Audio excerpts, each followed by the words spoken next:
On August 24, 1814, a road outside the young American capital became the stage for a defeat whose reverberations were felt across a nascent republic. The Battle of Bladensburg lasted less than an afternoon, yet its effects were long and consequential. In a single chaotic series of engagements, British regulars routed an American force and opened the gateway to Washington, D.C. What followed, the occupation of the capital and the burning of public buildings, became a defining humiliation. But that humiliation also catalyzed urgent reforms and a reassessment of national defense that would shape the United States for generations. This is the story of Bladensburg, how it unfolded, why it mattered, and what it teaches us about leadership, preparedness, and the costs of strategic complacency. We will move from strategy and logistics to the heat of battle, and then to the long view, the political, military, and cultural aftermath. Along the way, we will ask forward-looking questions about how nations recover from shock and how memory becomes policy. In early 1814, the global balance of power shifted. Napoleon's defeat in Europe freed British forces for redeployment. Experienced veterans of the Napoleonic Wars were available, disciplined, and accustomed to high-tempo operations. Commanders in the Chesapeake Theater, chiefly Major General Robert Ross and Admiral Sir George Cockburn, recognized an opportunity. Their operational aims were twofold: to strike tangible blows that would disrupt American morale and governance, and to achieve symbolic victories that would expose the perceived weaknesses of the United States. On August 20th, 1814, British troops landed at Benedict, Maryland. Ross then led a 50-mile march inland with remarkable speed and cohesion. This was not an expedition of raw raiders alone. It was a disciplined column shaped by officers who had proven themselves under fire in Europe. Their objective was straightforward in military terms: seize the approaches to Washington, find a decisive engagement, and if possible, neutralize the federal government's capacity to function. On the American side, the situation was markedly different. The federal government operated under resource constraints and political hesitancy that had long shaped its defense posture. Rather than a large professional standing army, the United States relied heavily on state militias and short-term volunteer forces. These political and institutional choices left the capital vulnerable. Intelligence reporting was inconsistent. Warnings were issued, including a clear alert from Secretary of State James Monroe on August 23rd, advising that the enemy are in full march to Washington, and urging the preparation of defensive measures. Those warnings, however urgent, failed to produce a cohesive, well-executed defense plan. As the British advanced inland, they benefited from consistent and coordinated intelligence gathered from a range of sources, including enslaved people who sought freedom by providing information on American dispositions. This intelligence flow did not merely inform British movements, it accelerated them. By contrast, American commanders operated in an environment of rumor, contradiction, and delayed reports. The information imbalance shaped the tempo of operations, making it difficult for the American leadership to anticipate British intentions or marshal forces with precision.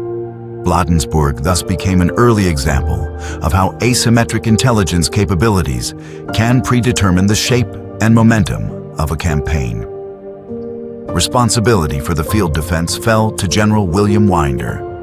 He assembled roughly 6,500 men.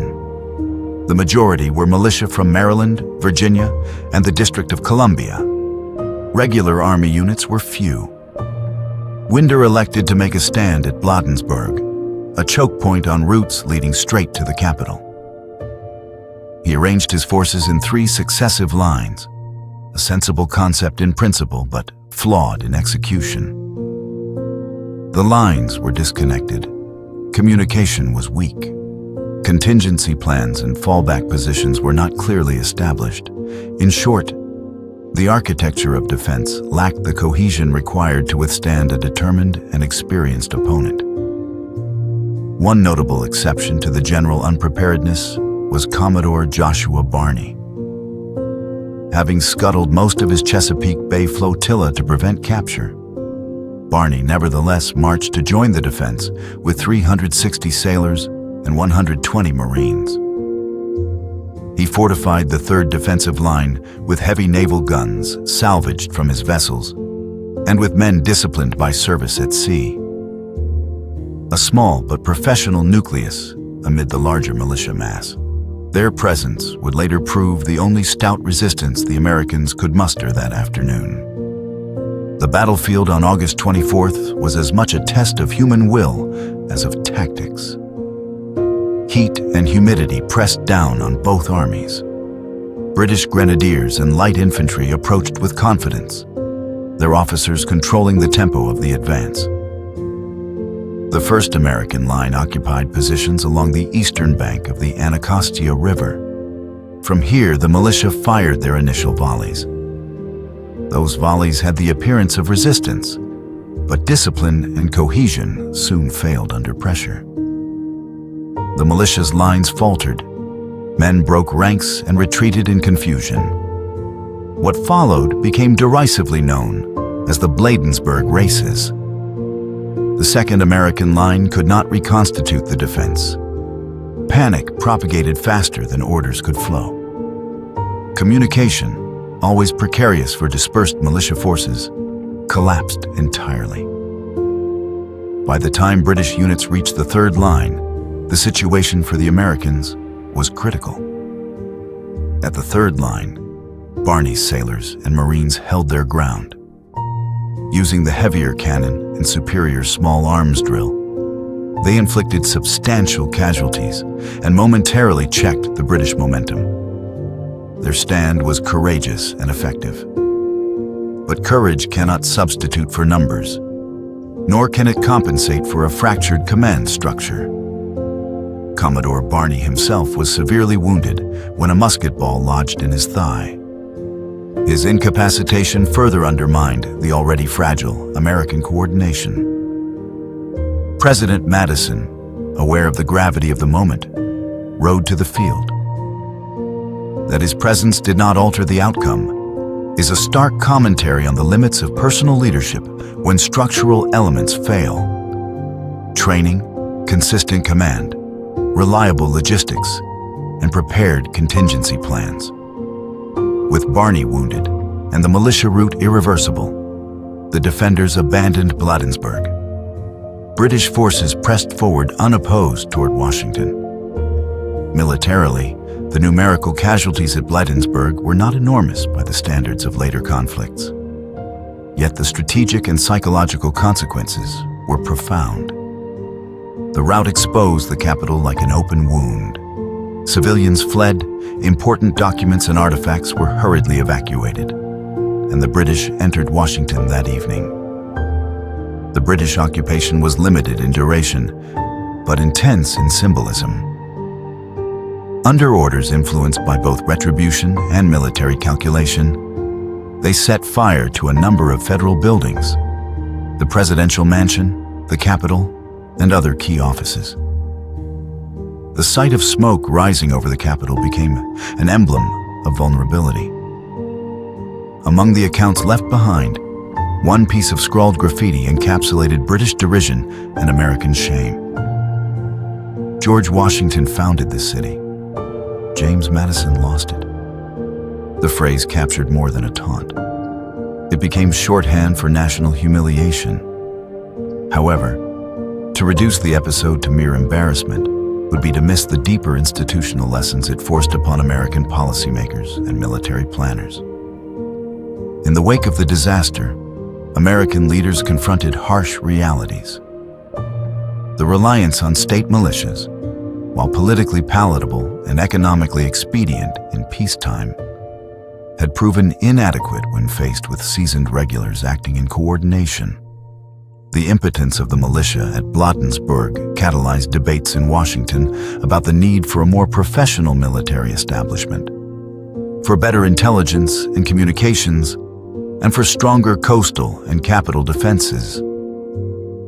Policy changes did not occur overnight, but Bladensburg's lessons were translated into action. Fortifications around the capital were improved, funding for regular forces increased incrementally.